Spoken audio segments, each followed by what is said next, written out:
అందరికీ వందనాలు. బాగున్నారా? మంచిది. చిన్న ప్రార్థన చేసుకుందాం. పరిశుద్ధుడా మా తండ్రి, మీకు వందనాలు, స్తుతులు, స్తోత్రాలు ప్రభువా. మీరు ఇచ్చినటువంటి ఈ అమూల్యమైనటువంటి సమయం మా హృదయాలలో ప్రభువా మీ కార్యం జరిగించినట్లుగా ఈ సమయాన్ని మాకు ఒక ఆశీర్వాదకర సమయంగా మీరు మార్చండి ప్రభువా. మేము నీ తట్టు చూస్తూ ఉన్నాం. మీ వెలుగును మాకు అనుగ్రహించండి, మీ స్వరమును మాకు అనుగ్రహించండి. మా హృదయములలో మీ కార్యమును ప్రభువా ఆరంభించండి. మీ నామమును మాత్రమే మహిమపరచాలని కోరుతూ ఉన్నాం ప్రభువా. కనికరించండి. ఈ ఆరాధన అంతటికి ప్రభువా మీరే అధిపతిగాను, మీరే ప్రభువుగాను, కాపరిగాను ఉండి నడిపించండి. మీ నామము మా మధ్య మహిమపరచబడనివ్వండి. మా ప్రార్థన ఆలకించి మీ సన్నిధి మాకు అనుగ్రహించమని యేసు నామమందు ప్రార్థించి అడిగి వేడుకుంటున్నాము తండ్రి, ఆమేన్. మత్తయి సువార్త 26వ అధ్యాయం. భోజనము చేయుచుండగా యేసు ఒక రొట్టె పట్టుకొని దానిని ఆశీర్వదించి విరిచి తన శిష్యులకు ఇచ్చి, మీరు తీసుకొని తినుడి, ఇది నా శరీరం అని చెప్పెను. మరియు ఆయన గిన్నె పట్టుకొని కృతజ్ఞతాస్తుతులు చెల్లించి వారికి ఇచ్చి, దీనిలోనిది మీరందరూ త్రాగుడి, ఇది నా రక్తము, అనగా పాపక్షమాపణ నిమిత్తం అనేకుల కొరకు చిందింపబడుచున్న నిబంధన రక్తము. 29వ వచనం. నా తండ్రి రాజ్యములో మీతో కూడా నేను ఈ ద్రాక్షారసము క్రొత్తదిగా త్రాగు దినము వరకు ఇకను దాని త్రాగనని మీతో చెప్పుచున్నాను నేను. 29వ వచనం అర్థం మనకందరికీ తెలుసని నేను భావిస్తున్నాను. నేను నా తండ్రి రాజ్యంలో మీతో కూడా ఈ ద్రాక్షారసం క్రొత్తదిగా త్రాగు దినము వరకు మరలా త్రాగను అన్నాడు. అంటే ఇప్పుడు మనం బల్లారాధనలో రొట్టె ద్రాక్షారసం తీసుకుంటున్నప్పుడు యేసు ప్రభువారు మనతో ఉండి త్రాగుతున్నారా లేదా చెప్పండి.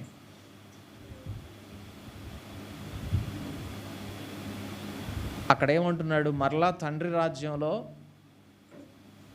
మీతో కూడా ద్రాక్షారసం క్రొత్తదిగా త్రాగే దినం వరకు నేను మరలా త్రాగనంటున్నాడు. ఇప్పుడు బల్లారాధనలో యేసు ప్రభు వారు మనతో ఉన్నాడా లేదా అనేది నేను అడిగే ప్రశ్న. చెప్పండి ఆన్సర్, సమాధానం ఏంటి? యేసు ప్రభువు లేకుండా ఆరాధన వ్యర్థం, ప్రార్థన వ్యర్థం, స్తుతి వ్యర్థం. మరి బల్లారాధన? ఇది మనకు అర్థం అవ్వాలంటే కొరింథీయులకు రాసిన మొదటి పత్రిక 11వ అధ్యాయం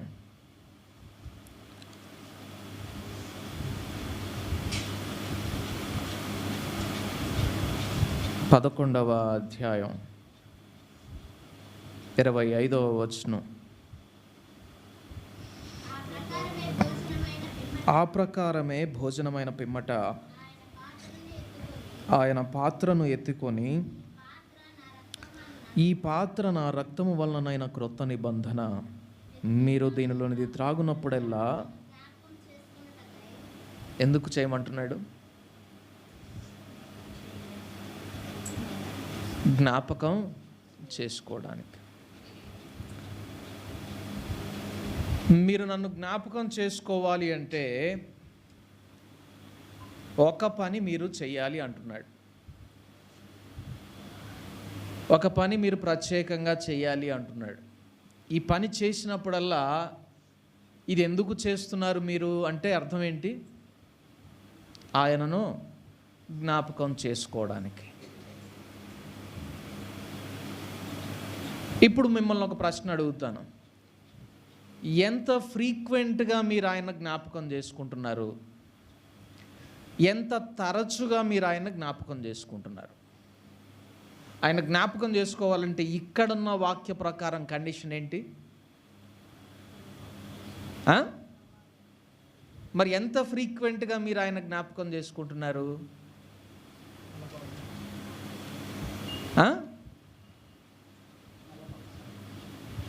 అంతేనా కాదా? నెలకి ఒక్కసారి. అదేంటి?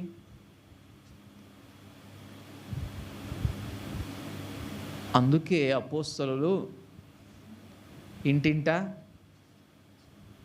జ్ఞాపకం చేసుకున్నారు. తరచుగా జ్ఞాపకం చేసుకున్నారు. ఆయన ఆలోచనలలో ఉండిపోయారు.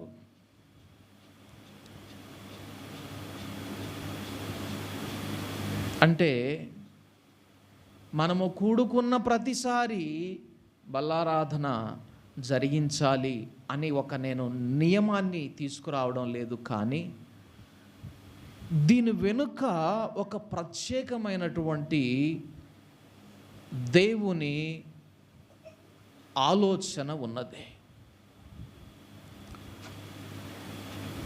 ఇక్కడ మనం చూడవలసినటువంటి విషయం ఏంటి అంటే, బల్లారాధనలో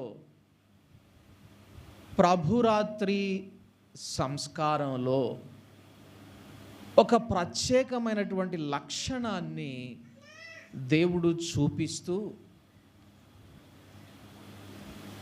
మీరిది చేసేటప్పుడల్లా జ్ఞాపకం చేసుకోవాలి నన్ను అన్నాడు.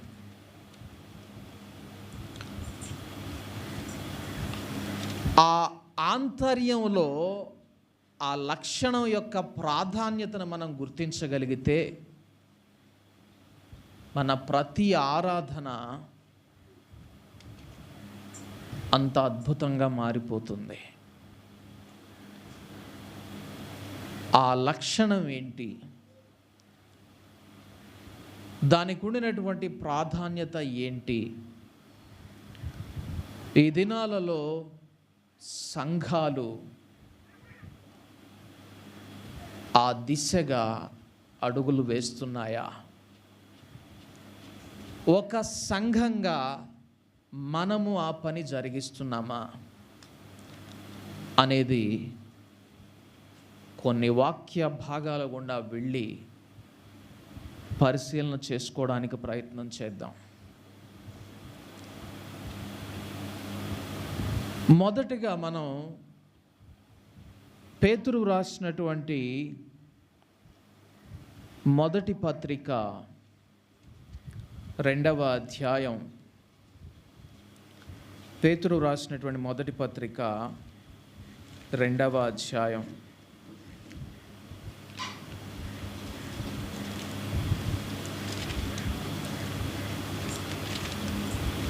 5వ వచనం.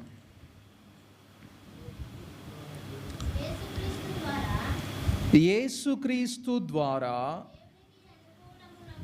దేవునికి అనుకూలములగు ఆత్మ సంబంధమైన బలుల నర్పించుటకు పరిశుద్ధ యాజకులుగా ఉండునట్లు మీరును సజీవమైన రాళ్లవలే ఉండి ఆత్మ సంబంధమైన మందిరముగా కట్టబడుచున్నారు. ఆత్మ సంబంధమైన మందిరముగా కట్టబడుచున్నారు. ఈ మందిరంలో మీ పాత్ర ఏంటి, మన పాత్ర ఏంటి? మనము కేవలం రాళ్ల వలె ఉండి కట్టబడుచున్నాం, సజీవమైన రాళ్ల వలె.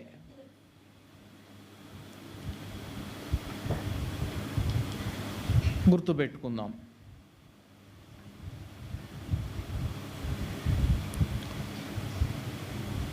తరువాత పేతురు రాసినటువంటి మొదటి పత్రిక 1వ అధ్యాయం 10వ వచనం.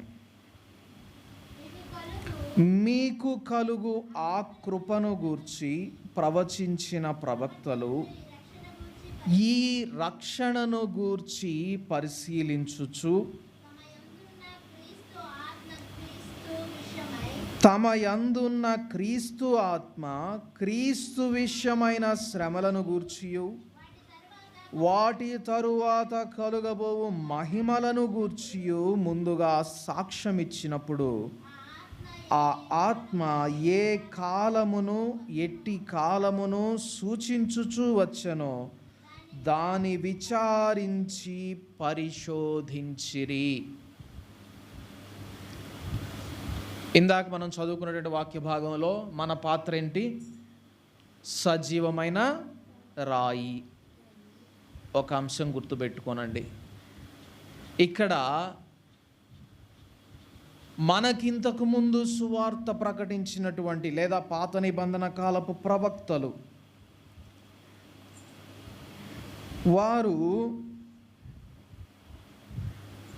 పరిశీలించారట. ఏంటి? రక్షణను గూర్చి పరిశీలించారు. ఏ రక్షణ? మనకు కలుగబోవు రక్షణను గూర్చి పాత నిబంధన కాలంలో ప్రవక్తలు పరిశీలించారట. పరిశీలించి ఈ రక్షణ ఇంకా క్రీస్తు ఆత్మ క్రీస్తు విషయమైన శ్రమలు ఆ తరువాత కలుగబోయే మహిమ, వీటిని గూర్చి పరిశీలించారట. ఎవరు? ప్రవక్తలు. ఇప్పుడు 2 అంశాలు గుర్తుపెట్టుకోనండి. మొదటిది ఏంటి? సజీవమైన రాయి. రెండవది ప్రవక్తలు పరిశీలించారు కలుగబోయే మహిమను గూర్చి. ఈ 2 అంశాలు గుర్తుపెట్టుకుందాం. తరువాత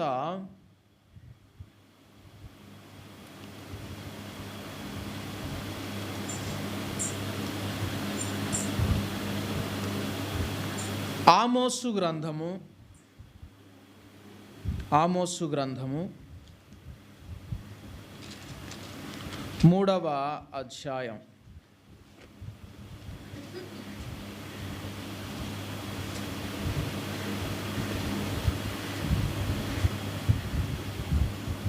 3వ వచనం. సమ్మతింపకుండా ఇద్దరు కూడి నడుతురా.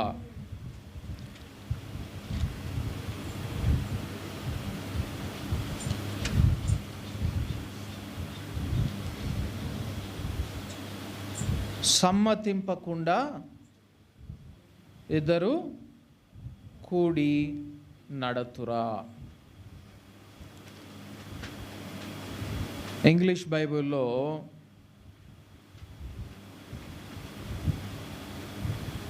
can two walk together except they be agreed. వారి మధ్య ఒడంబడిక ఒప్పందము లేకుండా ఇద్దరు కలిసి నడుస్తారా? ఇద్దరు కలిసి నడవాలి అంటే వారి మధ్య ఏముండాలి? ఒప్పందం ఉండాలి. లేక సమ్మతించినట్టు, ఏ విషయం మీదనైనా సమ్మతించిన మనస్సు. ఉండాలి. ఒక మాటలో చెప్పాలంటే అంగీకరించిన మనస్సు ఉండాలి. అంతేనా? ఇద్దరి మధ్య ఏ విషయం మీదనైనా అంగీకారం, అండర్స్టాండింగ్ ఉండాలి. ఇప్పుడు 3 అంశాలు ఇక్కడ హైలైట్ చేసి చెప్పడం జరిగింది. మొదటిది ఏంటంటే సజీవమైన రాయి, ఆ అంశం. రెండవది ప్రవక్తలు పరిశీలించారు కలుగబోయే మహిమ, రక్షణ, క్రీస్తు ఆత్మ, క్రీస్తుని గురించిన శ్రమలు, ఆ తర్వాత కలుగబోయే మహిమ, వాటిని గురించి పరిశీలించారు. మూడవది కలిసి నడవాలి అంటే ఒడంబడిక లేక సమ్మతి, అంగీకారం ఉండాలి.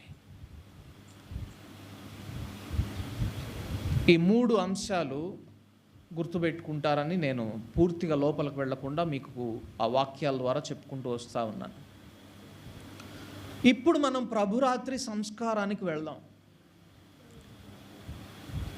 ప్రభురాత్రి భోజనం యొక్క ప్రాముఖ్యత ఏంటి అంటే, మీరు నన్ను జ్ఞాపకం చేసుకోవడానికి ఇది చెయ్యండి. ఎంత ఫ్రీక్వెంట్గా నన్ను జ్ఞాపకం చేసుకుంటారు, ఎంత తరచుగా నన్ను జ్ఞాపకం చేసుకుంటారు, అలా చేసే ప్రతిసారి ఈ కండిషన్ మీరు సంపూర్తి చేయాలి, ఈ షరతును మీరు పాటించాలి. ప్రభురాత్రి భోజనం యొక్క ఆ దృశ్యాన్ని మనం ఒకసారి చూసినప్పుడు అక్కడ కనబడేటటువంటి ఒక ప్రత్యేకమైన లక్షణం, నేను ఇందాక మొదట్లో చెప్పినట్టు ఆ లక్షణమే ఈ దినాలలో సంఘాల్లో లోటుగా కనిపిస్తూ ఉంది. ఆ లక్షణం ఏంటి? ప్రభురాత్రి భోజనం మరి కొన్ని సంఘాలేమో వారం వారం, కొన్ని సంఘాలేమో నెలకొకసారి, కొన్ని సంఘాలేమో 3 నెలలకు ఒకసారి, కొన్ని సంఘాలు సంవత్సరానికి ఒకసారి, కొన్ని సంఘాలు ప్రతిదినం. ఏది మరి? ఇక్కడ ప్రభురాత్రి భోజనాన్ని మనము ఎప్పుడు పాటిస్తున్నాం అనే దానికంటే కూడా ఈ లక్షణము కలిగి పాటిస్తున్నామా అనే దానికి చాలా ప్రాధాన్యత ఉంది. ఏమిటి ఆ లక్షణం అంటే, డైరెక్ట్గా ఆన్సర్ చెప్తా ఉన్నాను. సహవాసము కలిగి ఉండి బల్లలో పాలు పంపులు పొందుట. ఇప్పుడు ప్రభురాత్రి భోజనాన్ని మనం పరిశీలన చేసినప్పుడు 12 శిష్యులు కూడా బల్ల సంస్కారాన్ని పాటించినట్లుగా చూస్తూ ఉన్నాం. వారిలో ఇస్కరియోతు యోధా కూడా ఉన్నాడు. నేను ఈ రొట్టె ద్రాక్షారసములో ముంచి ఎవరికిత్తునో వాడే నన్ను అప్పగించువాడు అన్నాడు యేసయ్య. అంటే ఇస్కరియోతు యోధా తీసుకున్నాడా లేదా చెప్పండి? అక్కడ ఏమి లోపించింది? బల్లారాధన సరిగా ఉండలేదా? బల్లారాధనలో క్రీస్తు లేడా? ఏం లోపించింది? మిగిలిన 11 శిష్యులకు ఈ 12వ శిష్యునికి మధ్య సహవాసం లోపించింది. కాబట్టి బల్లారాధన యొక్క ప్రాముఖ్యమైనటువంటి లక్షణం ఏంటి అంటే సహవాసము. సమస్య ఏంటంటే చాలా చోట్ల సహవాసం అని పేర్లు పెట్టుకున్నటువంటి సంస్థలు ఉన్నాయి. సహవాసం అనగానే ఇక ఆ పేరే అనుకుంటున్నారు. అది కాదు. సహవాసం అంటే ఏంటంటే ఇద్దరు కలిసి నడవాలి అంటే వారి మధ్య ఒడంబడిక ఉండాలి, వారి మధ్య ఒప్పందం ఉండాలి, వారి మధ్య అంగీకారం ఉండాలి, వారు సమ్మతించాలి. ఏ విషయంలో?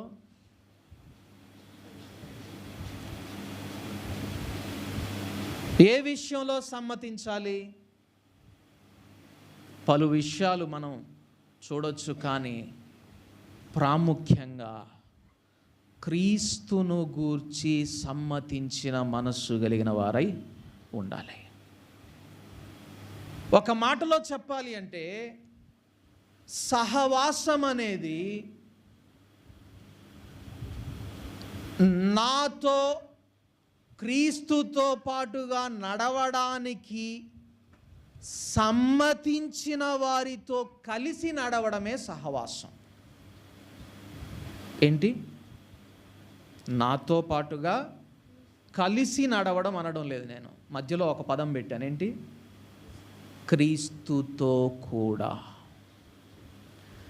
నాతో పాటుగా క్రీస్తులో నడవడానికి సమ్మతించే వారితో కలిసి నడవడమే సహవాసం.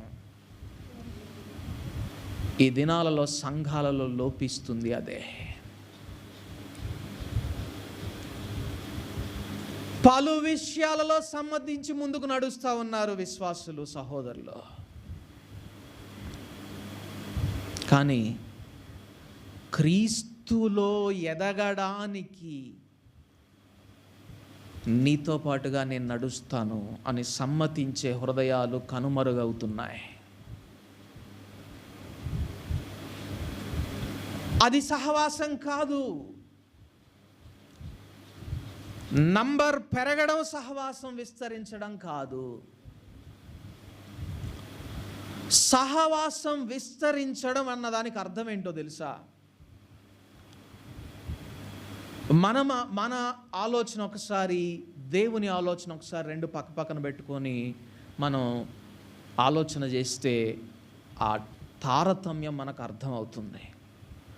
ఇప్పుడు మన సంఘం లేక ఈ మన సహవాసం విస్తరిస్తుంది అని మనం అంచనా వేయాలి అంటే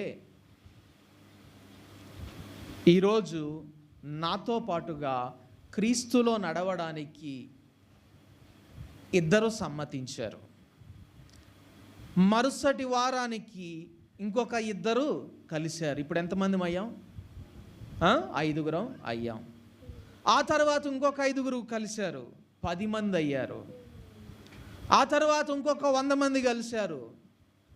ఇలా నంబర్ ఏమవుతుంది? పెరుగుతూ ఉంది. అది మనం సహవాసము విస్తరిస్తుంది అని మనం అనుకుంటాం. కానీ దేవుని యొక్క ఆలోచన ఏంటంటే ఆయన లెక్కలు ఎలాగుంటాయి, ఆయన మ్యాథమెటిక్స్ ఎలా ఉంటాయి, ఆయన క్యాలిక్యులేషన్ ఎలాగా ఉంటుంది, ఆయన లెక్క కట్టడం ఎలాగుంటుందంటే ఈరోజు 2 ఉన్నారు, రేపు ఇంకొక 3 కలిశారు. 2 + 3 మస్ట్ బికమ్ 1. ఏమవ్వాలి? 2 + 3 కలిపితే ఎంత అవ్వాలి? మన లెక్క ఎంత అవ్వాలి? 5 అవ్వాలి. కానీ యేసయ్య లెక్క ఎంత అవ్వాలి? 1 అవ్వాలి. 5 + 20 తర్వాత యేసయ్య లెక్క ఎంత అవ్వాలి? 1. మన లెక్క అయితే 25. 5 + 20 25. That is called fellowship. అదే సహవాసము. వన్నెస్,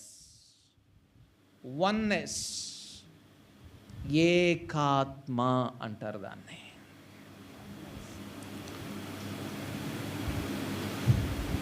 ఏకాత్మ. ఈ సంఘం ఎంత విస్తరిస్తుంది? సభ్యుల సంఖ్య పెరుగుతున్నా కానీ దాని సారాంశం అంత ఎలాగుంది? ఒకటిగానే ఉంది. There is oneness among them. వారి మధ్య ఏక మనస్సు ఉన్నది. ఒకసారి ఇప్పుడు ఆ వచనాన్ని కూడా మనం చూద్దాం. అపోస్తలుల కార్యములు 4వ అధ్యాయం. అపోస్తలుల కార్యములు 4వ అధ్యాయం.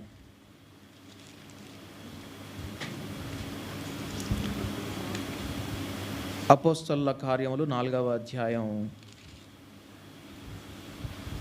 32వ వచనం. విశ్వసించిన వారందరూ. జాగ్రత్తగా వినండి, ఇక్కడ పదాలు చాలా జాగ్రత్తగా మనం చదవాలి, వినాలి. విశ్వసించిన వారందరూ, అందరూ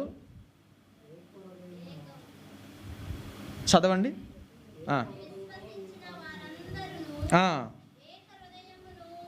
ఏక హృదయమును ఏకాత్మయు గలవారయుండిరి. ఇప్పుడు నేను నిజమైనటువంటి ఆత్మీయ జీవితాన్ని అనుసరించేవాడిని, లేక ఆత్మానుసారముగా నడిచేవాడినైతే ఏక హృదయము ఏకాత్మలో మొదట దేనికి ప్రాధాన్యత ఇస్తాను? జనరల్గా సాధారణంగా మనం చూచే కోణం ఏక హృదయమా ఏకాత్మ? ఏక ఆత్మ, ఆత్మానుసారిని కదా నేను ప్రతి విషయంలో ఆత్మకే ప్రాధాన్యత ఇస్తాను అని చెప్పుకోవాలి అంటే మా అందరిలో పరిశుద్ధాత్ముడే ఉన్నాడు, ఏకాత్మ కలిగిన వారమై ఉన్నాం అని చెప్పుకుంటాం. కానీ ఇక్కడ మనం సులువుగా వదిలేసేటటువంటి విషయం ఏంటంటే ఏకాత్మకు ముందు ఏక హృదయం నడిచింది. సహోదరుల మధ్య సహవాసము విస్తరించాలి అంటే ఒకే ఒక్క షరతు ఏంటి అంటే ఎన్ని మనసులు ఉండాలి, ఎన్ని హృదయాలు ఉండాలి? ఏక హృదయం. ఇప్పుడు అంత దూరం వెళ్ళాను కానీ నా మనసంతా దాని మీదే ఉంది. సరే, ఒక సహోదరు ఆ సాక్ష్యం ఇచ్చింది. ఇప్పుడు ఇంకొక సహోదరుని అడిగితే అంతా బాగానే ఉంది కానీ అదొక్కటి కనుక్కుంటే బాగుండేది అంటే ఇతని మనసు దేని మీద ఉంది? ఆ ఒక్కదాని మీద ఏదో ఉంది. సహవాసంలో ఈ గురి అంతా దేని మీద ఉండాలి? ఒక్కరి మీదే ఉండాలి. డిఫరెంట్ ఒపీనియన్స్, భిన్నమైన అభిప్రాయాలు, భిన్నమైనటువంటి టార్గెట్స్, గురి, లక్ష్యాలు ఉండకూడదు. ఒక్కటే గురి ఉండాలి. అది ఎవరై ఉండాలి? యేసుక్రీస్తై ఉండాలి. అట్టిదే సహవాసము. ఇప్పుడు యేసు ప్రభు వారు ఎందుకన్నారు అంటే నన్ను జ్ఞాపకము చేసుకోనండి. నన్ను జ్ఞాపకం చేసుకోవడానికి ఇది చెయ్యండి. సహవాసమును జ్ఞాపకం చేసుకోవడానికి చెయ్యండి. సహవాసమును కలిగి ఉండడానికి చెయ్యండి. బల్లారాధన ఎందుకు చేయాలి? సహవాసము, కలిసి క్రీస్తుతో పాటుగా శ్రమలు అనుభవించడం, నిందలు అనుభవించడం, క్రీస్తుతో కూడా నడవడం, లోకమును విడిచిపెట్టడం, పైనున్న వాటినే వెదకడం. అందుకు బలలో చేయి వేయాలి. ఈ బలలో చేయి వేసేటప్పుడు ఏముండాలి? నీ యొక్క గురి ఒకటే అయి ఉండాలి, నా యొక్క గురి ఒకటే అయి ఉండాలి. అది క్రీస్తే అయి ఉండాలి.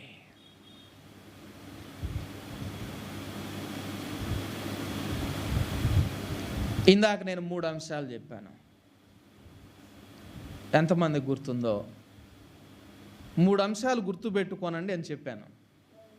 ఏంటి? మొదటిది సజీవమైన రాయి, ప్రైజ్ ద లార్డ్. రెండవది ప్రవక్తలు ఏం చేశారు? పరిశీలించారు.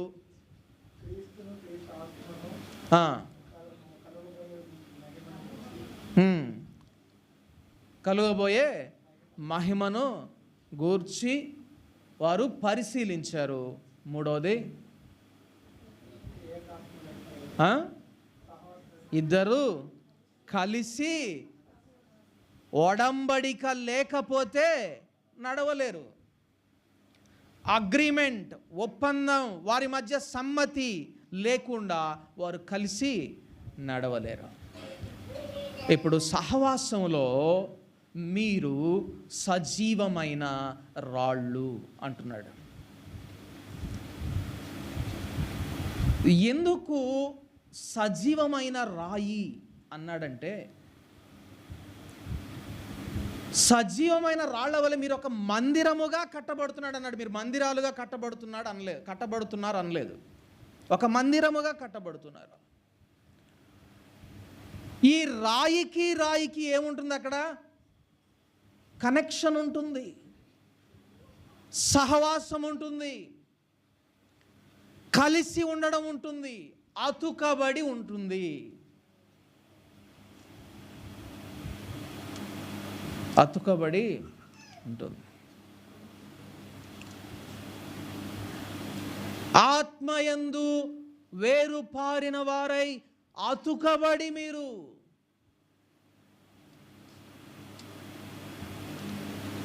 అతుకబడినటువంటి వారమై ఉండాలి. సహవాసం అంటే అది.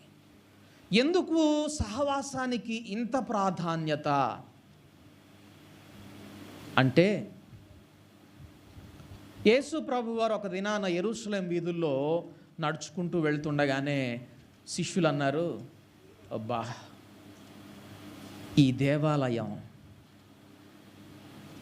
ఎంత అద్భుతంగా ఉంది, ఎంత గొప్ప కట్టడం, ఎంత బాగుంది అన్నప్పుడు యేసు ప్రభువారు ఒకటే మాట అన్నారు, దీన్ని రాయి మీద రాయి నిలువబడకుండా పడగొట్టబడే దినాలు రాబోతున్నాయి.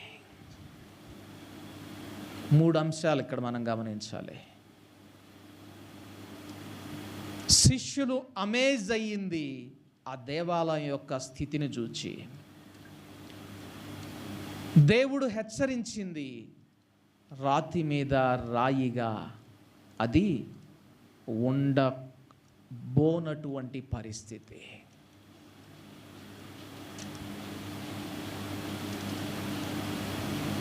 దేవాలయముగా దాన్ని చూపిస్తూ యేసునాథుడు హెచ్చరించినటువంటి ఆ మాట నేటి క్రైస్తవ్యంలో ఈ దినాన జరుగుతూ ఉన్నది అని నేను నమ్ముతున్నాను. ఇప్పుడు శిష్యులు ఈ దారిన నడుచుకుంటూ పోతా ఉన్నారు. వారు ఈ దేవాలయాన్ని చూశారు. అంటే నేననేది ఈ ప్రాకారం కాదు, సజీవమైన రాళ్లతోటి ఒక మందిరముగా కట్టబడ్డారు కదా మీరు. ఈ మందిరాన్ని చూసి, అబ్బా, ఎంత అద్భుతంగా ఉంది ఈ సంఘం, ఎంత చక్కగా విస్తరించింది ఈ సంఘం, ఎంత అభివృద్ధి చెందింది ఈ సంఘం అని శిష్యులు ఆశ్చర్యపోతున్నారు, సేవకులు ఆశ్చర్యపోతున్నారు అనుకుందాం. ఇప్పుడు యేసునాథుడు ఇచ్చేటటువంటి వార్నింగ్, హెచ్చరికను ఒకసారి మనం చూస్తే, ఈ దేవాలయము రాతి మీద రాయి నిలువబడకుండా పడగొట్టబడబోయే రోజులు రాబోతున్నాయి. అంటే అర్థం ఏంటో తెలుసా? ఈ సంఘంలో సహవాసము దెబ్బతినే రోజులు రాబోతూ ఉన్నాయి. ఒక దేవాలయాన్ని పడగొట్టాలంటే రాతి మీద రాయి ఉండకూడదు. ఒక సంఘాన్ని దెబ్బతీయాలి అని అపవాది యోచిస్తే వాడు చేసే మొట్టమొదటి పని ఏంటో తెలుసా? సహవాసాన్ని దెబ్బతీస్తాడు. అందుకే మీరు సహవాసము కలిగిన వారై బల్లలో చేయి వేస్తూ ముందుకు సాగండి అన్నాడు.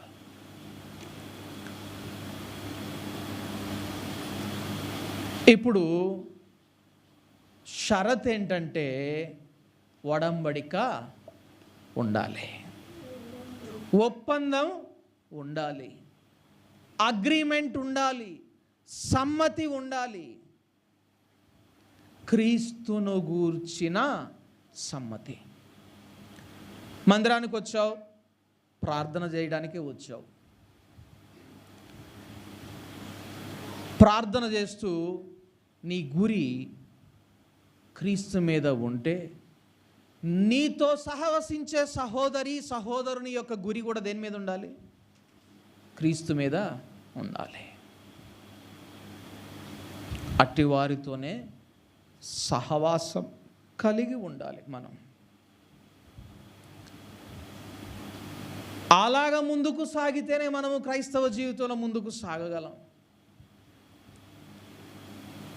అయితే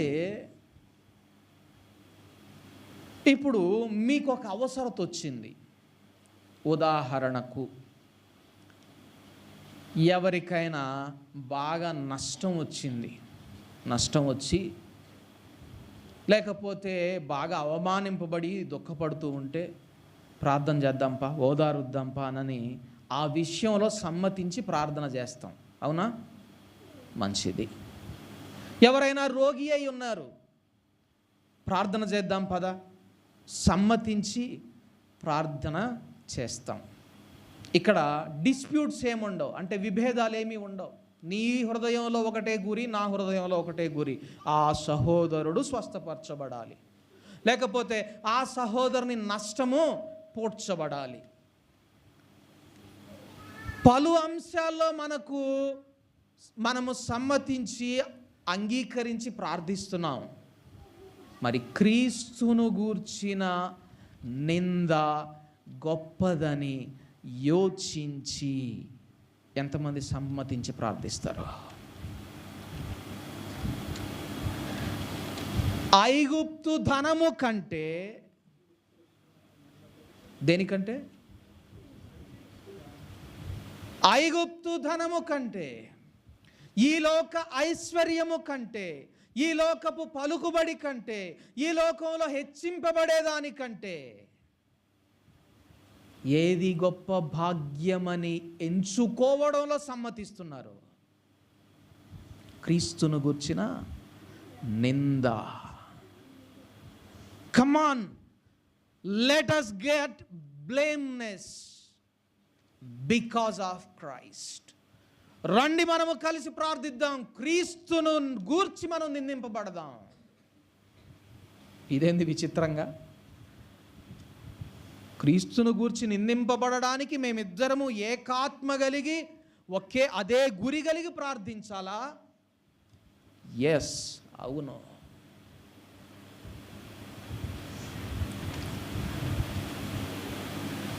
మనము నిజముగా పరిశీలించే వారమైతే,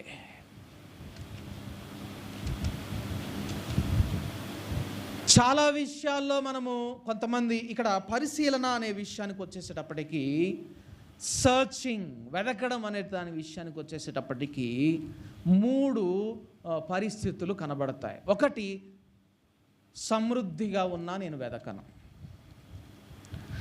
రెండవది, నా దగ్గర అసలు ఏమీ లేకపోతే నేను వెతుకుతాను.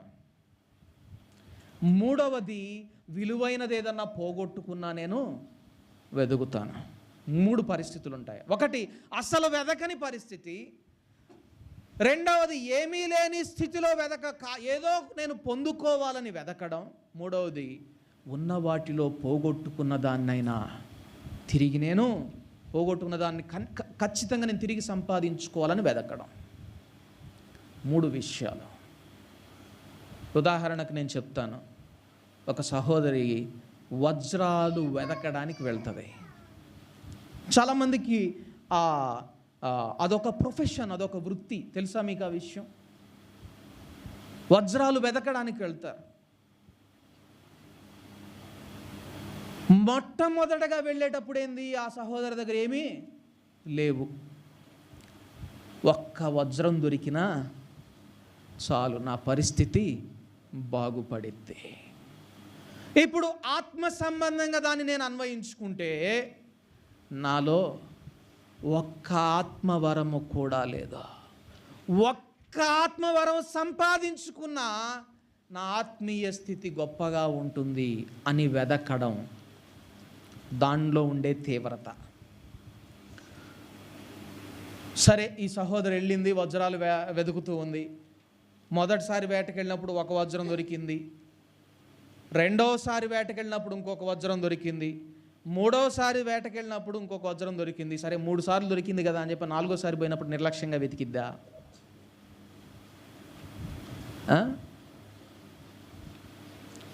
అదే శ్రద్ధ మొదట ఎలాగైతే వెదకిందో అంతే శ్రద్ధతో వెదకిద్ది. సరే, ఇప్పుడు కొంచెం సందర్భాన్ని మారుద్దాం. ఒక వజ్రం పోయింది సంపాదించుకున్న తర్వాత, ఇప్పుడు ఎలా ఎతికిద్ది? పోతే పోయిందిలే, మరలా ఇంకోటి సంపాదించుకోవచ్చులే అని అనుకుంటుందా? ఇప్పుడు నా ప్రశ్న ఏంటంటే, ఆత్మ సంబంధమైన పరిశీలన మీలో అదే స్థాయిలో ఉన్నదా? సరే, ఏమీ లేని సందర్భం పక్కన పెట్టేసేసి, అన్నీ ఉన్నాయి అనే సందర్భం పక్కన పెట్టేసేసి, ఏమీ లేని వారు వెదకినట్లు వెదకుతున్నారా? పోగొట్టుకున్న దాన్ని వెదకినట్లు వెతుకుతున్నారా? ఈ రెండూ కాకుండా నాకు అన్నీ ఉన్నాయిలే, వెదకాల్సిన అవసరం నాకేంది అని వెదకు ఉన్నారా?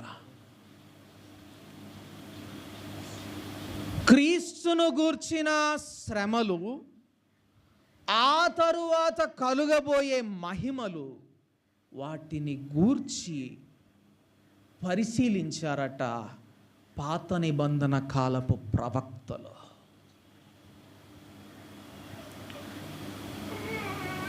మరంతే పరిశీలన మీలో ఉన్నదా? పాత నిబంధన ప్రవక్తలు ఎప్పుడో 2000 సంవత్సరాల తరువాత రాబోయే క్రీస్తు, ఆయన ఆత్మ, ఆయన పొందబోయే శ్రమలు, ఆ ఆత్మను అనుసరించి తరువాత సంఘము పొందబోయే శ్రమ, ఆ తరువాత వారికి కలుగబోయే మహిమ, అప్పుడే వెదకారు వారు. మరి మనం ఎలా వెతుకుతున్నాం? ఇప్పుడు వారిని, ఆ ప్రవక్తలను, ఆ ప్రవక్తల ద్వారా నడిపింపబడినటువంటి సమాజాన్ని వేరుపరిచినటువంటి సందర్భాన్ని ఒకసారి మనం చూద్దాం. ప్రవక్తలు ఏం చేశారు? ప్రవక్తలైతే పరిశీలన చేశారు. దేని గురించి పరిశీలించారు? రక్షణ, క్రీస్తు ఆత్మ, క్రీస్తు శ్రమలు, ఆ తరువాత కలుగబోయే మహిమ. ఇప్పుడు ఆ ప్రవక్త ద్వారా నడిపింపబడినటువంటి సమాజం కూడా అవే వెదకాలి కదా, వారు వెదికినదే వీరు వెదకాలి కదా. కానీ వారు అది చెయ్యలేదట. ఇశ్రాయేలు సమాజం చూడండి,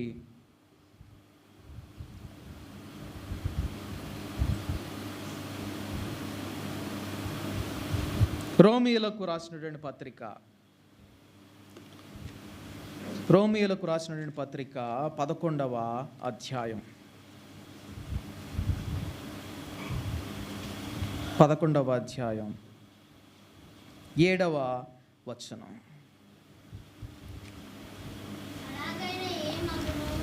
అలాగైనా ఏమగును, ఇశ్రాయేలు వెదకునది ఏదో అది వారికి దొరకలేదు, ఏర్పాటు నొందిన వారికి అది దొరికెను, తక్కిన వారు కఠిన చిత్తులైరి. ఇందు విషయమై, జాగ్రత్తగా తరువాత వచనాన్ని చూడండి, నేటి వరకు, అంటే ఈరోజు వరకు దేవుడు, ఎవరు? దేవుడు వారికి, ఎవరికి? ఇశ్రాయేలుకు నిద్రమత్తు గల మనస్సును, చూడలేని కన్నులను, వినలేని చెవులను ఇచ్చి ఉన్నాడని వ్రాయబడి ఉన్నది. ఎవరిచ్చింది? ఎవరు?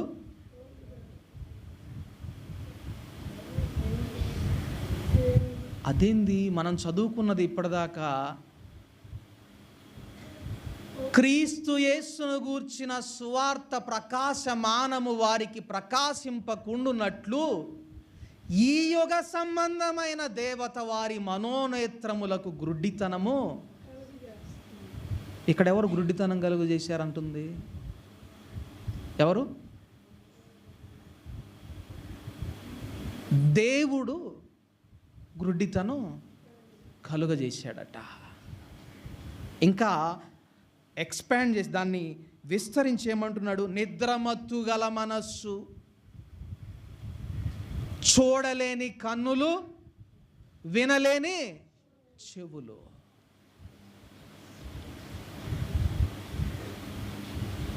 చూడలేని కన్నులు, వినలేని చెవులు, నిద్రమత్తు గల మనస్సు ఉంటున్నాయా మీలో? దానికి కారణం ఏంటి? ఎవరిచ్చారంటున్నాడు? దేవుడే ఇచ్చాడట.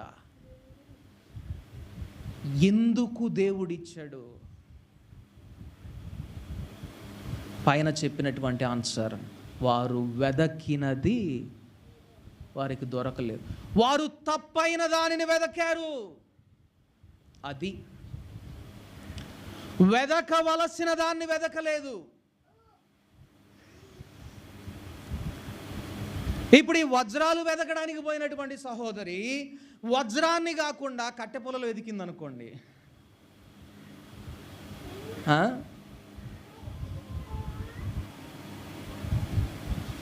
లేకపోతే వజ్రం కనపడవద్దులే, మనకు వజ్రం వద్దులే, రాళ్ళు దొరికితే చాలని చెప్పని రంగురాళ్ళు వెతికింది అనుకోండి,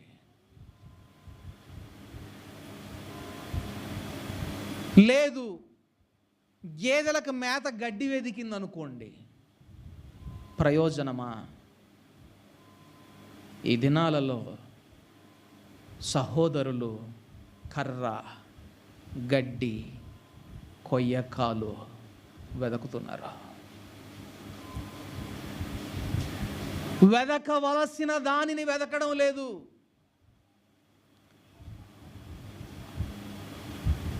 ప్రవక్తలు ఏం వెదకారు?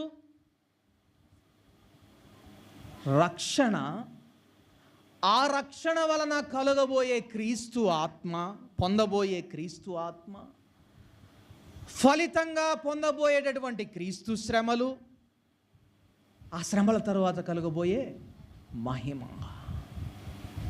కానీ ఇశ్రాయేలు వెదకింది ఏంది? ఇప్పుడు మనం డైరెక్ట్గా ఆన్సర్ చెప్పొచ్చు. ఏం వెదకారు ఇశ్రాయేలీలు? ఐగుప్తులో మాకు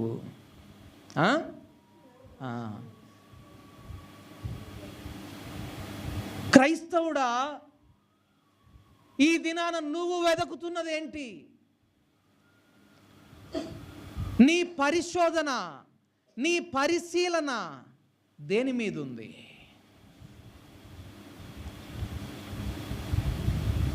సహవసించి ప్రార్థించడానికి వచ్చినప్పుడు నీ గురి దేని మీద ఉంది? దేని కొరకు నువ్వు వెదకుతున్నావు? ఒకవేళ తప్పైన దానిని వెదకితే ఫలితం ఏంటి? దేవుడే వారికి నిద్రమత్తు గల మనస్సు, చూడలేని కన్నులు, వినలేని చెవులు ఇచ్చి కఠిన హృదయాన్ని వారికి ఇస్తాడట.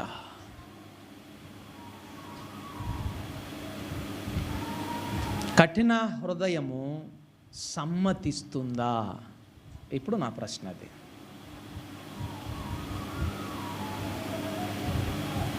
సమ్మతించదు.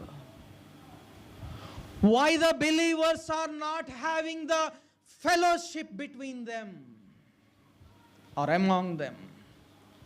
ఎందుకు సహోదరులు లేక విశ్వాసులు వారి మధ్య సహవాసము కలిగి ఉండడం లేదంటే, సమ్మతించలేకపోతున్నారంటే కారణం ఏంటంటే హృదయాలు కఠినపరచబడుతున్నాయి. మూల కారణం ఏంటి? తప్పైన దానిని వెదకడం. నీ గురి దేని మీద ఉంది? నీ ప్రాధాన్యత దేనికి? డైరెక్ట్గా చెప్తా ఉన్నాడు అక్కడ. రక్షణ, క్రీస్తు ఆత్మ, క్రీస్తును గూర్చిన శ్రమలు, పొందబోయే మహిమ.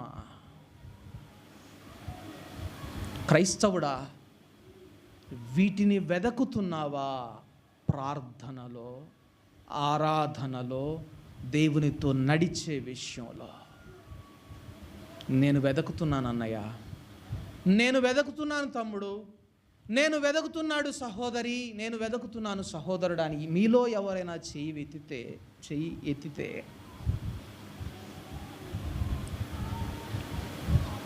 అలాగు నీతో కలిసి నడిచేటటువంటి సహవాసం నీకు దొరికిందా?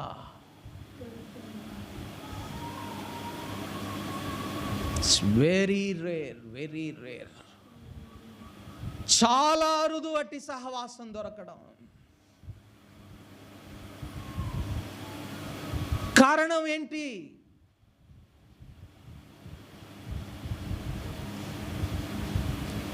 తప్పైన దానిని వెదకేటటువంటి కఠినపరచబడినటువంటి హృదయాలు, కఠినపరచబడినటువంటి హృదయాలు, సహవాసానికి ప్రాధాన్యత ఇవ్వలేనటువంటి హృదయాలు. మరలా చెప్తున్నాను, మరలా సహవాసం అంటే పేరులో ఉన్న సహవాసం కాదు, ఒడంబడికతో కలిసి నడిచే సహవాసం. దానికి అంత ప్రాధాన్యత మనకు లేదు. నా భక్తి నా వరకు.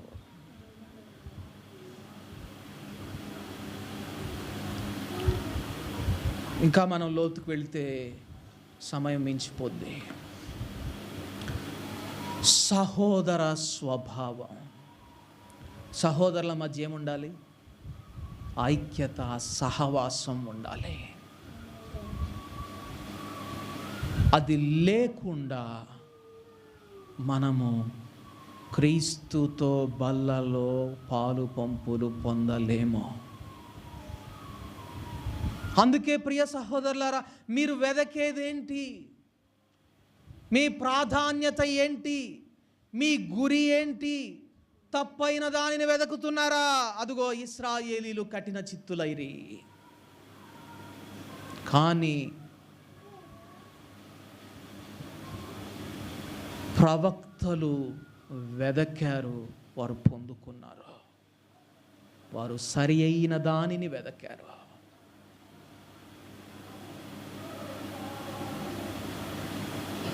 సహోదరులముగా మనము అట్టివారిగా ఉండాలి. సహవాసము కలిగి ఉండడం అంటే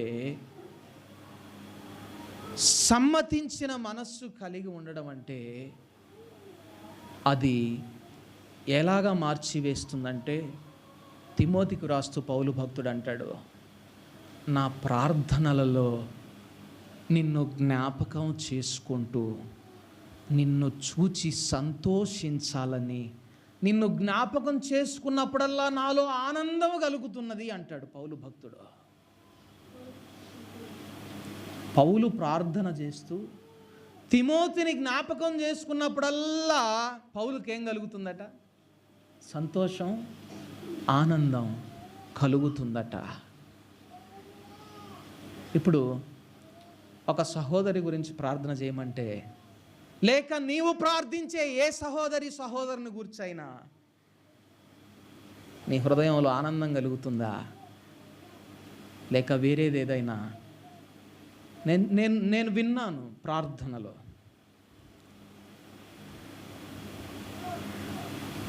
సాక్షాత్తు మా తాతయ్య నాయనమ్మలు ప్రార్థించే ప్రార్థన నేను విన్నాను. దానిలో యెజబేల్ ఆత్మ ఉందయ్యా, దాన్ని మంచం పట్టించని ప్రార్థించారు. నేను వారిని తప్పు పట్టడం లేదు, వారికి ఆ దినాన ప్రత్యక్షత లేదు.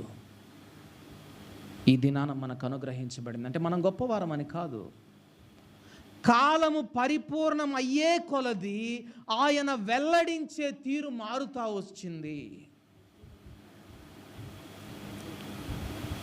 దూరం నుంచి ఒక కొండను చూశారనుకోండి, మీరు ఒక 10 కిలోమీటర్ల దగ్గరికి వెళ్ళి చూసిన దానికి దూరం నుంచి చూసిన దానికి తేడా ఉంటుందా ఉండదా? మనము రాకడకు సమీపిస్తున్నాము గనుకనే మనకి ఈ దినాన స్పష్టత కొంచెం పెరిగింది అని మాత్రమే చెప్తున్నాను నేను. అదే తేడా వారికి మనకి. ఇప్పుడు నేను అంటున్నాను, నువ్వు ప్రార్థనలో ఎవరినైనా జ్ఞాపకం చేసుకుంటున్నప్పుడు వాడికి తీర్పు తీర్చు అని జ్ఞాపకం చేసుకుంటున్నావా, లేక ఆ సహోదరుని జ్ఞాపకం చేసుకున్నప్పుడు అలా నీ హృదయంలో ఆనందం, సంతోషం, ఉల్లాసం కలుగుతున్నాయా? If so, there is fellowship between you and him. ఒకవేళ సంతోషము ఆనందము గనక కలుగుతుంటే మీ ఇద్దరి మధ్య సహవాసం ఉన్నది. గది తప్ప వేరేదేమున్నా సహవాసం లేనట్లే. ప్రార్థనలో ఇప్పుడు మీకు సంఘ సభ్యుల పేర్లన్నీ రాసిచ్చేసి వీరందరి నిమిత్తం ఒక్కొక్క పేరుని మీరు ఎత్తి ప్రార్థించండి అని ఒక లిస్ట్ ఇచ్చాను అనుకోండి. మొదటి సహోదరి వెంకాయమ్మ, మరొక సహోదరి సుబ్బాయమ్మ. ప్రార్థన చేస్తూ ఉన్నప్పుడు బాగానే ఉంది. తర్వాత ఒక సహోదరి పేరు చదవగానే లోపల ఏదో అడ్డుబండబడి 2 మాటల పొడి ప్రార్థనగా మారిపోయింది అనుకోండి. ఏం లేదు, సహవాసం లేదు, హృదయం కఠినపరచబడుతుంది. ఎంతగా జ్ఞాపకం చేసుకున్నప్పుడల్లా ఆనందించేటటువంటి స్థితిలో మనం ఉండాలి అంటే నేను 2 అంశాలు నేను మీకు చూపించి ముగించేస్తాను. ఇప్పుడు మీకు 2 చిన్న బిడ్డలు ఉన్నారనుకుందాం. ఈ 2 చిన్న బిడ్డలు ఉదాహరణకి మీరిద్దరు పనులకు వెళ్తారు, భార్యాభర్తలు ఇద్దరు. పిల్లలకి సెలవులు ఇచ్చారు, వాళ్ళని తీసుకెళ్ళి కొంచెం దూరంగా వాళ్ళ మేనమామ ఇంట్లోనో అమ్మమ్మ ఇంట్లోనో వదిలిపెట్టి వచ్చాం. ఫోన్లు ఏమి లేవు, మనకి నెట్వర్క్ లేదు, ల్యాండ్లైన్ కనెక్షన్ లేదు, ఫోన్లు ఏమి లేవు. వారం రోజులు అయిపోయింది. బాగా ప్రేమ ఉన్నోళ్ళు అయితే పంపించి వదిలిపెట్టి వచ్చిన రోజే గుర్తు చేసుకుంటాం.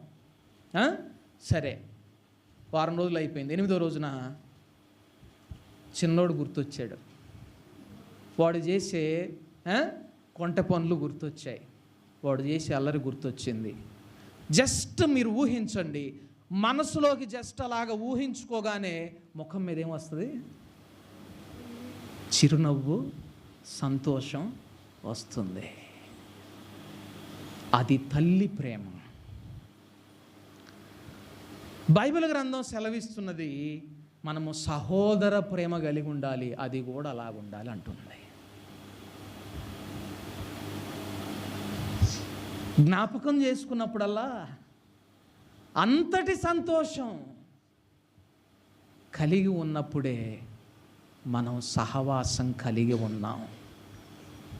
నేను ఒక ఉదంతాన్ని మీకు చూపించేస్తాను. సమూయేలు మొదటి గ్రంథం 13వ అధ్యాయం. సమూయేలు మొదటి గ్రంథం 13వ అధ్యాయం. ఇక్కడ 2వ వచనం. ఇశ్రాయేలీయులలో 3000 మందిని ఏర్పరచుకొనెను. వీరిలో 2000 మంది మిక్మషులోను బేతెలు కొండలోను సౌలు నొద్ద ఉండిరి.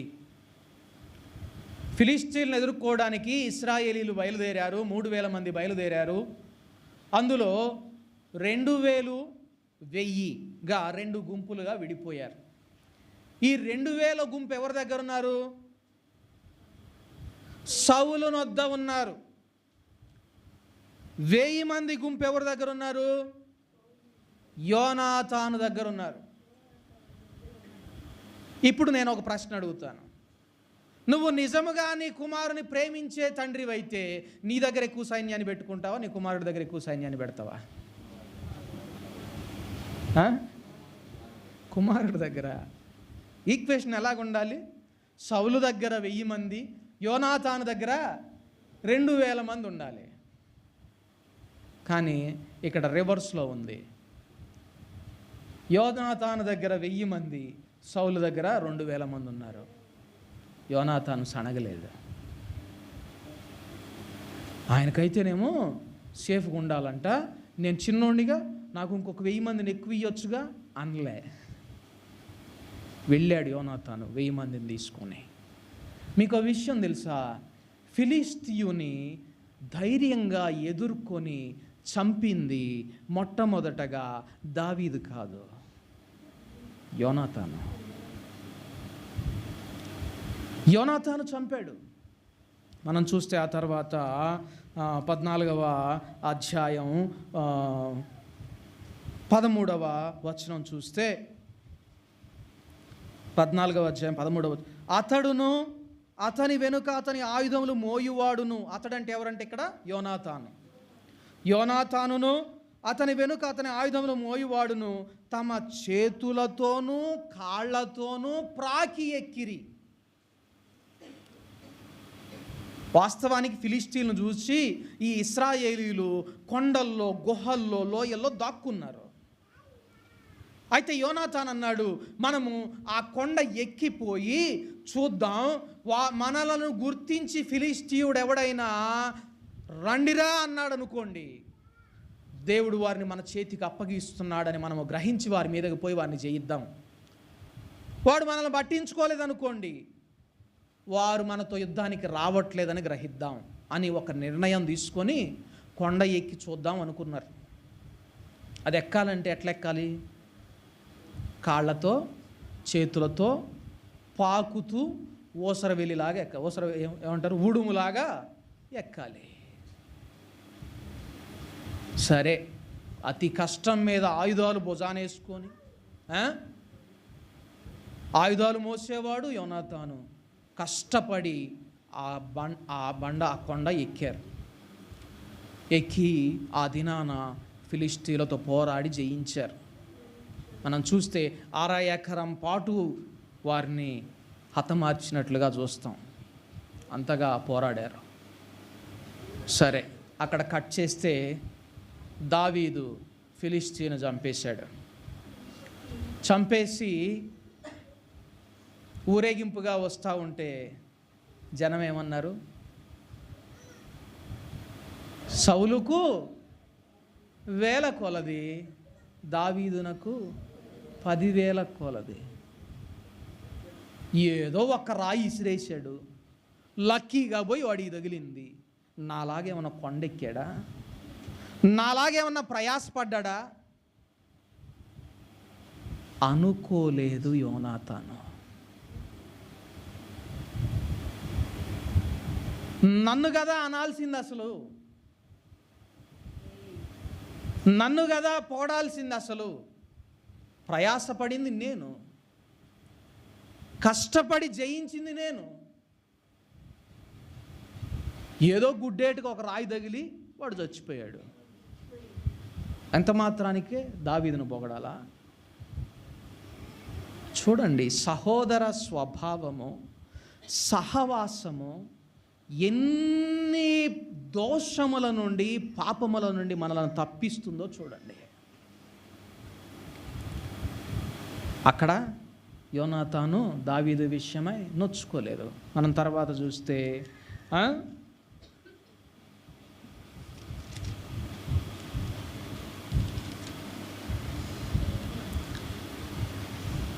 తర్వాత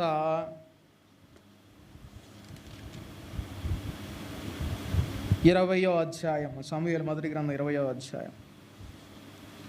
ఇక్కడ దావీదును చంపాలని ప్లాన్ చేస్తూ ఉన్నాడు సౌలు.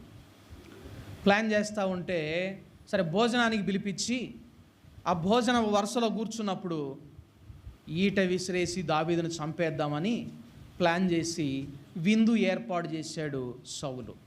అది పసిగట్టి దావీదు ముందుగానే గ్రహించి, నేను రాలేను, నేను ఫలానా మొక్కుబడి చెల్లించడానికి నేను వెళ్తున్నానని చెప్పని నా మీద చెప్పు, నీవు అసలు మీ నాన్నగారి ఆంతర్యం ఏందో కనుక్కో అంటే సరే అన్నాడు. యోనాతాను వచ్చి కూర్చున్నాడు. సౌలు చుట్టూ చూస్తే దావీదు లేడు. ఏంటి దావీదేడి అంటే నన్ను పర్మిషన్ అడిగే వెళ్ళాడు నాన్న అన్నాడు యోనాతాను. సౌలు ఏమంటున్నాడో తెలుసా? చూడండి 20వ అధ్యాయం 30వ వచనం. సౌలు యోనాతాను మీద బహుగా కోపడపడి, ఆగడగొట్టు దాని కొడుక, నీకును నీ తల్లి మానమునకును సిగ్గు కలుగునట్లుగా నీవు యెష్షై కుమారుని స్వీకరించిన సంగతి నాకు తెలిసినది కాదా? యెష్షై కుమారుడు భూమి మీద బ్రతుకునంత కాలము నీకైనను నీ రాజ్యమునకైనను స్థిరత కలుగదు కదా. ఏమంటున్నాడో తెలుసా? ఒరే పనికిమాలినోడా, వాడు బ్రతికుంటే నీకు రాజ్యం దక్కదరా.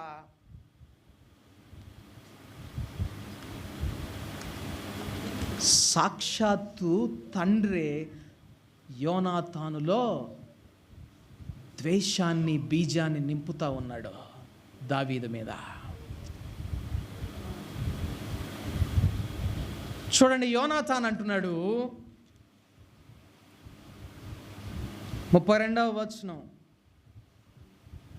అతడెందుకు మరణ శిక్ష నొందవలెను? అతడు ఏమి చేశానని దావీదును సౌలును అడుగగా, ఎందుకు మరణ శిక్ష నొందాలి? ఒరే వాడు చస్తేనే నీకు రాజ్యం వస్తుంది, నీ తర్వాత నేనే కదా రాజునవ్వాల్సింది, దావీదు ఎందుకు అవుతాడు అని కూడా అనట్లేదు యోనాతాను. అతడెందుకు మరణ శిక్ష నొందాలి? అతడేమి ద్రోహం చేసిన? మనం 19వ అధ్యాయంలో చూస్తే 2వ వచనం, సౌలు కుమారుడైన యోనాతాను దావీదు యందు బహు ఇష్టము గలవాడయుండి. చూడండి, యోనాతాను మీద దావీదున కూడిన సహోదర ప్రేమ చూడండి. అసూయను దూరం చేసింది, ద్వేషాన్ని దూరం చేసింది సహోదర ప్రేమ. ద్వేషాన్ని దూరం చేసింది. ఇక్కడ అంటాడు 4వ వచనంలో, యోనాతాను తన తండ్రి అయిన సౌలుతో దావీదును గూర్చి దయగా మాటలాడి. అసూయ లేకపోగా, ద్వేషము లేకపోగా, పలికినప్పుడల్లా, జ్ఞాపకం చేసుకున్నప్పుడల్లా ఎలాంటి మాటలు వస్తున్నాయి? దయగలిగిన మాటలు వస్తున్నాయి ఆ సహోదరుని గురించి. ఇది సహవాసం అంటే, ఇది సహోదర ప్రేమ కలిగి ఉండడం అంటే.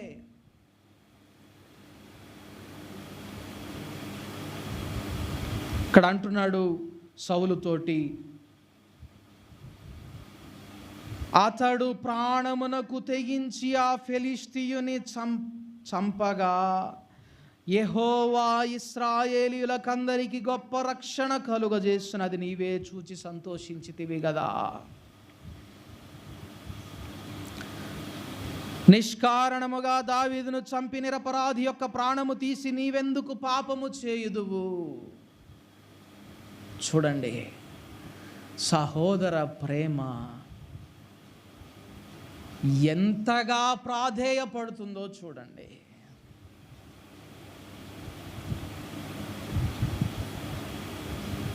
సహవాసములో ఉంటే జ్ఞాపకం చేసుకున్నప్పుడల్లా ఏమేం కలుగుతాయి? సంతోషము, ఆనందము, ఇంకా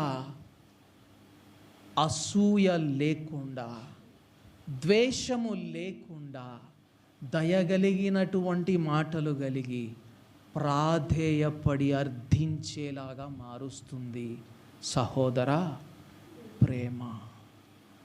అవి మనలో ఉంటేనే మనము సహవసించిన వారం.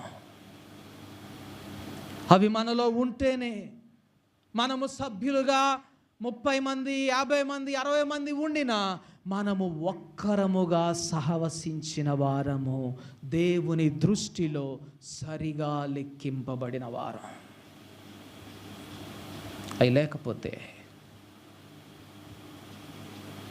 అవి లేకపోతే కలిగే నష్టం ఏంటి? రాయి మీద రాయి నిలువబడకుండా సంఘము పడద్రోయబడుతుంది. ప్రియ సహోదరులారా, అందుకే నేను బ్రతిమాలుతూ చెప్తున్నాను, సంఘము నిలవాలి అంటే సహవాసము చాలా ప్రాముఖ్యం.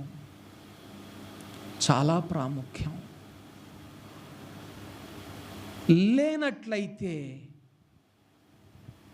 రాయి మీద రాయి, సజీవమైన రాళ్లమైనటువంటి మొట్టమొదటిగా ఒక్కొక్కళ్ళంగా కొట్టబడతాం. తుదకు సంఘము కనుమరుగైపోతుంది. ఒకప్పుడు గొప్ప వెలుగొందినటువంటి సంఘం ఇది నా రాయి మీద రాయి లేదు. బహుశా అటువంటి ప్రమాద స్థితిలో పడకుండా మనం ఉండాలి అంటే చాలా ప్రాముఖ్యమైంది ఏంటి? సహవాసం.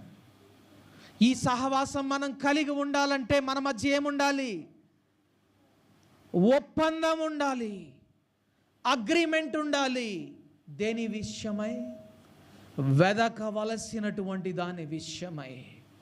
ఏమి వెదకాలి? రక్షణ, క్రీస్తు ఆత్మ, క్రీస్తును గూర్చిన శ్రమలు, ఆ తర్వాత కలగబోయే మహిమ. మన గురి అదే ఉండాలి. మన ప్రార్థనల్లో ప్రాధాన్యత అదే ఉండాలి. లేనట్లయితే సంఘముగా సహవసించడంలో ఓడిపోయిన వారం అవుతాం. ఫలితంగా ఎవని మృంగుదునా అని గర్జించుచు ఎదురు చూస్తున్నటువంటి అపవాది నోటికి బలైపోతాం. అలా కాకుండా ఉండాలనే మీరు చేసేటప్పుడల్లా నన్ను జ్ఞాపకం చేసుకోండి. నేను మీకు ఇచ్చిన సహవాసాన్ని జ్ఞాపకం చేసుకోండి. నేను మిమ్మల్ని తండ్రితో ఏకం చేసే సహవాసాన్ని ఇచ్చాను, తండ్రితో సమాధానపరిచే సహవాసాన్ని ఇచ్చాను, తండ్రితో ఐక్యపరిచే సహవాసాన్ని ఇచ్చాను. మీరు దానిలో నిలిచిన ఎడల మీకు మేలు. నన్ను అలాగా జ్ఞాపకం చేసుకోనండి అన్నాడు. అలాగ జ్ఞాపకం చేసుకుంటూ ప్రభు వాళ్ళను సమీపిద్దామా? ప్రార్థన చేసుకుందాం. పరిశుద్ధుడా, మా గొప్ప దేవా, నీకు వేలాది వందనాలు, స్తుతులు, స్తోత్రాలు ప్రభువా. నీవు లేకుండా ఆరాధన లేదు, నీవు లేకుండా నిజమైన స్తుతి ఉండదు, నీవు లేకుండా ప్రార్థన ఉండదు, సహవాసము లేకుండా బలారాధన ఉండదు. ప్రభువా, సహవాసము కలిగి ఐక్యముగా ఉండినప్పుడే అది ఆత్మీయ మందిరము, అందులో నీవు నివసిస్తావని ప్రభువా మీరు చెప్పి ఉండగా సహవాసము ఉండాలి అంటే సమ్మతించేటటువంటి హృదయం, వడంబడిక ఒప్పందం చేసుకున్నటువంటి హృదయం, నిన్ను వెదకడంలో, నీ రక్షణ ఫలములు పొందుకోవడంలో,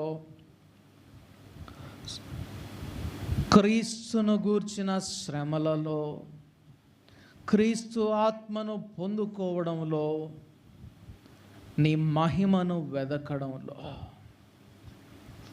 ప్రభువా మేము సమ్మతించిన వారమై ఏక మనస్సుతో ఏక హృదయముతో ప్రార్థించే వారిగా, నిన్ను వెంబడించే వారిగా మమ్మలను మార్చండి. మేము వెదకవలసినది అదే ప్రభువా. తప్పైన దానిని వెదకి ఇశ్రాయేలీలు కఠినపరచబడ్డారు. ఒకవేళ మాలో ఎవరైనా ఇప్పటి వరకు తప్పైన దానిని వెదకిన వారుగా ఉంటే దయతో క్షమించండి ప్రభువా. దృష్టిని మరల్చండి, మీ వైపు మళ్ళించండి, మీరు ఆకర్షించండి, నడిపించండి. మీతో కలిసి నడిచే జీవితాన్ని అనుగ్రహించండి. సంఘముగా సహవసించి నిన్ను వెదకడానికి ప్రభువా, తీవ్రతతో వెదకడానికి కృప అనుగ్రహించండి. మాలో ఎవరు కూడా ప్రభువా సహవాసము దెబ్బతిన్న స్థితిలో ఉండకూడదు. సహవాసము దెబ్బతింటే సంఘము కనుమరుగైపోతుందని మీరు హెచ్చరించి ఉండగా ప్రభువా, సహవసించి ఏక హృదయముతో ముందుకు సాగడాన్ని మాకందరికీ మీరు నేర్పించండి. మీ కృపలో జ్ఞాపకము చేసుకొనండి. సహోదర ప్రేమ అన్నింటికంటే విలువైనదని, అది అసూయ పడకుండా ఆపుతుందని, ద్వేషమును మాన్పుతుందని, దయగలిగిన మాటలను మాలో నుండి రానిస్తుందని, సహోదరుల విషయమై ఆనందముతో నింపుతుందని మేమందరము గ్రహించిన వారమై అట్టి పైనుండి వచ్చు ప్రేమను, పరిశుద్ధాత్ముడు అనుగ్రహించు ప్రేమను కలిగిన వారమై నాథా మేమందరము ఒక్కటిగా ఉండి ముందుకు సాగునట్లు నడిపించండి. ప్రభువా, మీ కృపలో జ్ఞాపకము చేసుకొనండి. ప్రవక్తల ఫలమును పొందుకునే వారింగా వారు వెదకినట్లు, వారు పరిశీలించినట్లు మేము కూడా వెదకి పరిశీలించి నిన్ను కనుగొనే వారింగా మమ్మల్ని మీరు చేయండి. చేరి వచ్చిన ప్రతి ఒక్కరిని ప్రభువా మీరు దర్శించండి, నడిపించమని, మా ప్రార్థన ఆలకించమని యేసు నామమందు ప్రార్థించి అడిగి వేడుకుంటున్నాం తండ్రి. ఆమేన్.